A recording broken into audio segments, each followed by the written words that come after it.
Го следите најновото издание на регионалните вести. Две семејства од Челопек се жалат што општинските власти се уште не ги приклучиле нивните домови во фекалната канализација и водоводната мрежа, иако ја платиле потребната сума за оваа услуга. Општина Првеница одговара дека третиот степен на приклучување граѓаните треба сами да го направат. Две семејства од Челопек велат дека 95% од селото е приклучено на фекална канализација и водоводна мрежа. Само неколку домови, вклучувајќи ги нивните, не се дел од овие инфраструктурни проекти. Изјавија дека главните цевки од овие системи поминуваат над нивните домови. Потребно е само да се ископа канал и да се поврземе со овие системи. Се нафативме ваквите градежни активности да ги завршиме сами, но општината ни забрани, рече Мирко Серафимовски од Челопек. Ми имаме двајца платеност 2 години. Како е платена сметката и за вода и за канализација. Не поставува и чак и приватно ако работам ја е забрането, вика, дека ако копам ја приватно е забрането. Градоначалникот на општина Брвеница Енвер Пезити вели дека локалната власт им обврска да постави фекална канализација и водовод во примарната и секундарната мрежа од селото. Во терцијалната мрежа, поточно по сокаците, жителите сами ги извршуваат ископите и сами поставуваат цевки. Не е точно, вели тој, дека општината не им дозволува на семејствата од Челопек сами да копаат канал за да се приклучат на системот. Реална, да кажем, од негова страна за дезинформација не е вистина тоа што го изјавил господинот, бидејќи не се работи дека некој го попречува. Он знае многу убаво дека со приклучокот што се плаќа во висина, да кажем во вредност 300 евра, општината е обврзана да го направи само главната линија или секундарната, а не е обврзана и терцијарната. Во овој случај, кај господинот, он треба до главната цевка, кај што е тој главниот колектор, треба сам да најде начин да го ископа и ние имаме обврска, јавното комунално има обврска за тие пари да го приклучува, а не уште да копа 150 метра, како он што мисли така. Приклучокот за водоводниот систем и фекалната канализација семејствата од Челопек ги чинило по 500 евра. Родителите се жалат на запуштеност на новоизграденото детско игралиште во Жена парк во Тетово. 10 дена нема осветлување, а ниту корпите за отпадоци не се празнат. По реакција на телевизија КИС денес почна да се работи. Ова е сликата на новоизграденото детско игралиште во Жена парк во Тетово од вчера. Оштетени или откорнати реквизити, искршени гранки, насобран смет во корпите за отпадоци и смет расфрлан покрај клупите. Зелените површини се исушени или наместа обраснати со висока трева. 10 дена детското игралиште не е ниту осветлено. Имено не работат само канделабрите кои беа поставени за осветлување на целата површина на паркот. Родителите кои редовно ги носат своите деца на оваа локација се жалат на запоставеност од страна на надлежните власти. Се плашат дека местото на кое многу му се радуваа, лесно може да стане опасна зона со разни девијантни појави. Телевизија КИС побара одговор од општина Тетово зошто не работи осветлувањето на паркот и дали има ангажирано лице за тековно одржување. Иако прашањето беше упатено преку SMS пораки до Канцеларијата за односи со јавноста, ниту во текот на вчерашниот ден, ниту денес не добивме одговор, но денес нашата камера имаше можност да забележи екипа на комунална хигиена како го расчистува ѓубрето во паркот и ги коси тревниците. Инаку детското игралиште во Жена парк во Тетово беше изградено и отворено во април годинава на задоволство на децата и на родителите кои се жалеа дека буквално нема ниту едно место во градот каде би можеле да ги однесат на прошетка и рекреација своите деца. Во текот на изградбата која се одвиваше неколку месеци, се обнови требната површина, се поставија патеки за пешачење и трчање, игралиште за деца како и справи за вежбање. Паркот претрпи многу оштетување уште на самиот почеток поради несовесни граѓани. За жал сега паркот полека се запоставува и од надлежните власти, кои не вршат редовно одржување на хигиената и превенирање и санирање на оштетувањата на реквизитите. Во првите 6 месеци од годината во службата за трансфузиологија во Гостивар собрани се околу 800 единици на крв. Оттаму велат дека иако летото обично е критично во поглед на резервите на крв, сега засега нема недостиг и сите потреби на пациентите се задоволени. Летните месеци поради годишните одмори обично важат за критични кога станува збор за резервите на крв и крвни продукти. Сепак во службата за трансфузиологија во Гостивар велат дека располагаат со доволно единици на крв и дека сега немало недостиг од ниедна крвна група, па ниту од поредките. Оттаму потенцираат дека имаат развиено добра соработка со одделенијата за трансфузиологија од околните градови и дека се надополнуваат кога се јавува потреба. За сега сите барања за секоја крвна група ние ги услужуваме сите пациенти и као регион што е Тетово, ние соработуваме со Тетово, со Кичево, со Струга, со Дебар и сите се прашуваме секој ден како е состојбата и пациентите што имаат потреба за крв и крвни продукти ги услужуваме се најдобро. Доктор Елези потенцира дека хуманоста и одговорноста кај гостиварските крводарители се на високо ниво. Тоа го докажува фактот што само иницијативно доаѓаат да даруваат крв пред да заминат на одмор. Дневно во службата крв даруваат од 5 до 10 граѓани. Ја ги орадувам нашите крводарители во општина Гостивар, зашто су многу дисциплиновани и многу редовни. И ние некој ден имаме и по 10 крводарители. Ама ако го земаш то што се кажува нормално, испод 5-6 не сме. Евиденцијата на службата за трансфузиологија во општата болница во Гостивар кажува дека во првите 6 месеци од оваа година биле собрани вкупно 800 единици на крв. Намален бројот на несреќи при работа во вториот квартал од годинава во однос на истиот период лани, покажуваат податоците со кои располага Македонското здружение за заштита при работа. Во вториот квартал од годинава се бележи намалување на бројот на несреќи при работа во однос на истиот период лани. Според Македонското здружение за заштита при работа, нивната бројка изнесува 48, од кои 4 биле фатални, и тоа најмногу во градежништвото. Најголем дел од повредените пак биле полициски службеници. Што се однесува за вториот квартал во 2017 година, односно почнувајќи од април до јуни, во Македонија се има случајно 48 повреди предизвикани на работното место и 4 смртни случаи. За разлика од вториот квартал од минатата година, односно 2016 година, каде што се случиле 54 повреди и 6 фатални смртни случаи. Што значи, ако би можело така да се каже, има намалена тенденција на појава на несреќи при работа. Доколку ги почнеме со објаснување во однос на кои категории, може да напоменам дека најмногу се случуваат несреќи при работа од никаде од 25 до 30 години и од 45 до 54 години. Тоа е некако најранлива возрастна категорија. Мажите се најмногу оние кои што, ако може да кажам, страдаат на работното место. Што се однесува до дејноста, најмногу повреди во вториот квартал на 2017 година се има случено во дејноста јавна управа и одбрана, односно тука е најмногу засегната полицијата. Во оние нимри кои што беа во собранието на 27 април, најголем бројот несреќите се однесуваат на овој дел, а најмногу смртни случаи се има случајно во градежништвото, никако тоа е веќе тенденција која што се бележи години нанад. Во Тетово и во Гостивар во месеците април, мај и јуни се случиле 3 повреди на работното место. Што се однесува до Полошкиот регион, Тетово, Гостивар, во вториот квартал на 2017 година најмногу повреди имаме повторно во јавната управа и одбрана, односно полицијата, и имаме повреда на 20 адвокати. Полицијата најмногу се здобила со повреди при приведување на прекршителите на закон или при транспорт. Македонското здружение за заштита при работа информира дека голем број од работниците не си ги знаат правата кога станува збор за заштита при работа.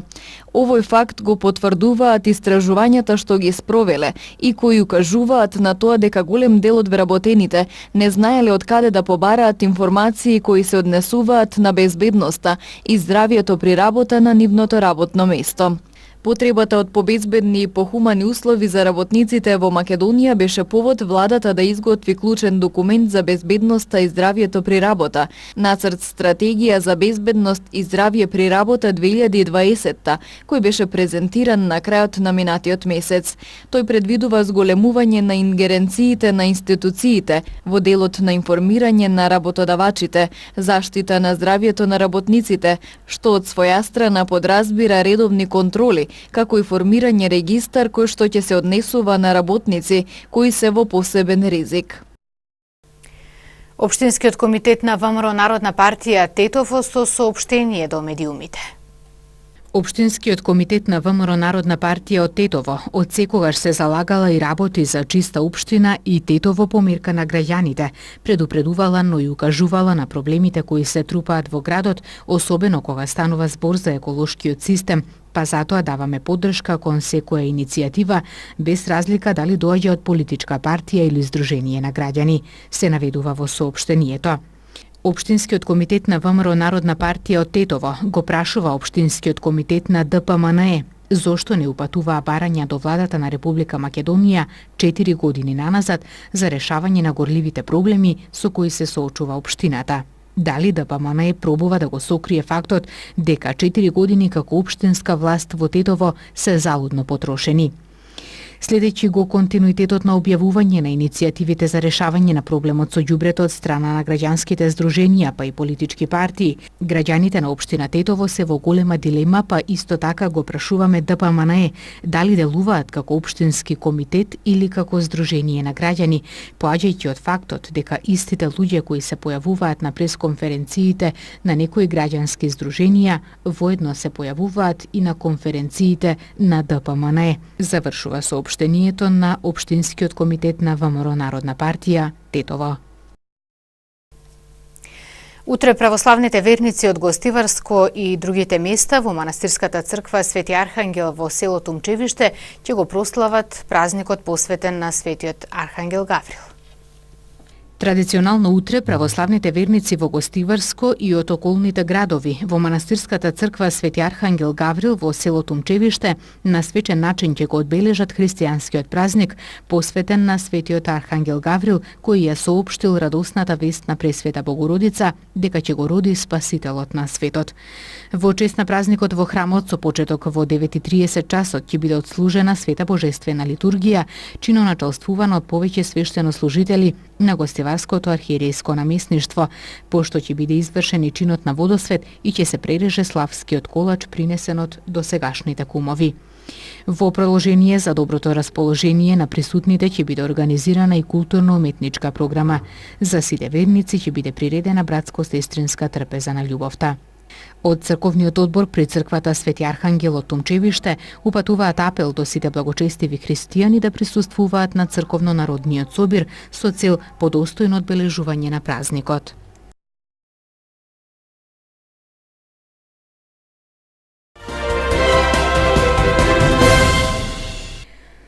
Апелациониот суд Скопје денеска соопшти дека се одбиени жалбите на СЈО и на обвинетите за случајот тендери кои се однесува на набавките за изградбата на музеот на ВМРО и со тоа се потврдуваат првостепените решенија на кривичниот суд.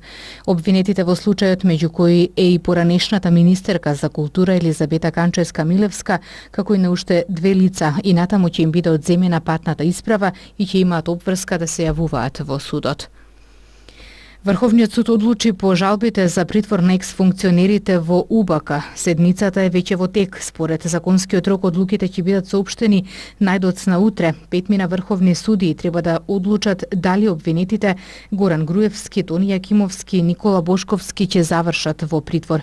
Иако роковите почнаа да течат од вчера, кога Врховниот ги комплетираше предметите, седницата најверојатно ќе се одржи утре, а образложението за тоа е отсуството на еден од судиите териториите.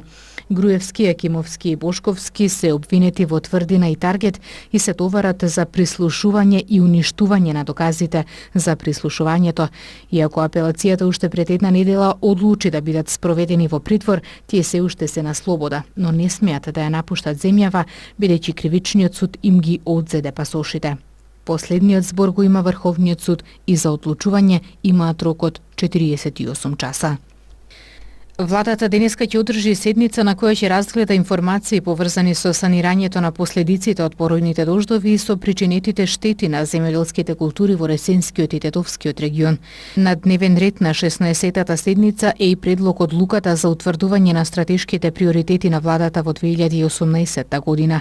Се очекува да бидат донесени и неопходни одлуки во пресрет на активностите предвидени со војната вежба околу влегувањето и престојувањето на војска на САД на територијата на Македонија заради учество во заедничката вежба. Владата воедно ќе ја разгледа информацијата за учество на земјата на Експо 2020 Дубај, како извештајот за извршени преговори со усогласен текст на договорот помеѓу Советот на министри на Босна и Херцеговина и владата за заемно признавање и замена на возачките дозволи во двете земји. На денешната седница се и предлози и одлуки за кои владата дава мислење по барање на собранието, а кои се однесуваат на годишните извештаи и планови на повеќе агенции, регулаторни тела и јавни предпријатија. Пред министрите, како што соопшти владината прес-служба, се и предлози за одредени кадровски и други прашања во интерес на граѓаните.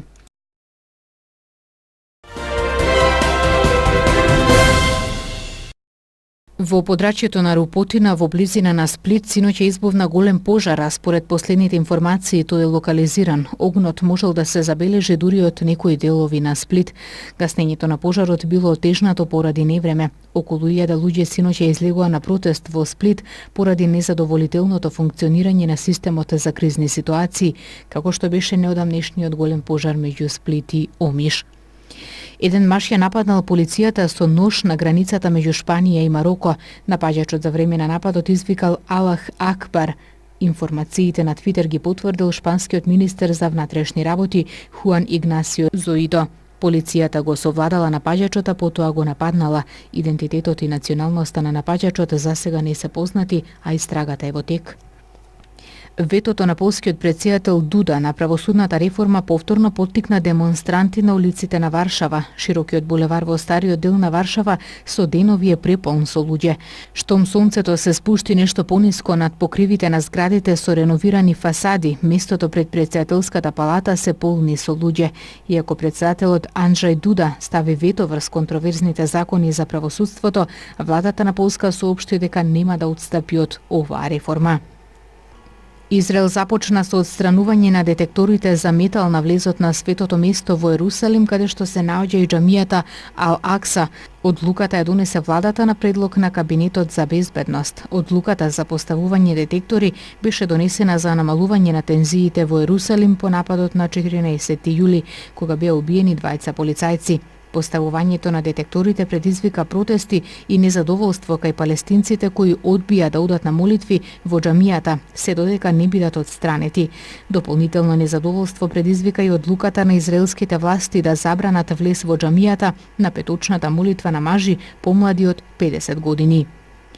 Ватикан соопшти дека поради суша во Италија ги затвора сите фонтани, вклучително и оние на плоштадот на Свети Петар во Рим и фонтаните во Ватиканските дворови. Таа одлука е поврзана со учењето на папата Франциско за екологијата.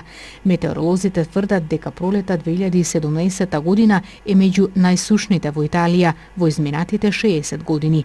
Поради сушата во Рим постои опасност од недостиг од вода и веќе се разгледуваат планови за рестрикции. Една од можните мерки е исклучување на водата 8 часа дневно. Речиси 2/3 од италијанската обработлива земја е погодена од суша, а штетата во земјоделието е околу 2 милиарди евра.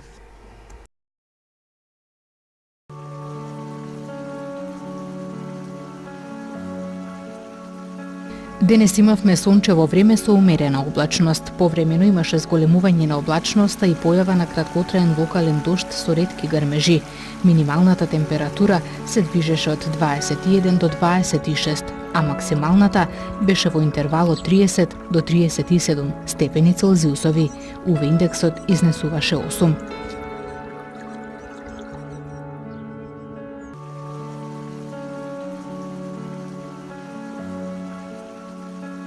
И утре не очекува слично време на денешното, сончево со облачни периоди. Главно во попладневните часови ќе има зголемување на облачноста и појава на локален поруен дожд со грмежи.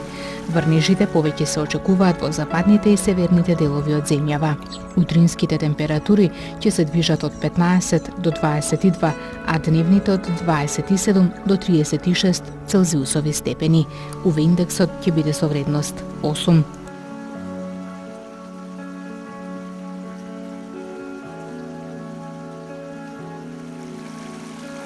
Овде го завршуваме денешното издание на регионалните вести. Благодарам за вниманието со кое што не следевте. Пријатно.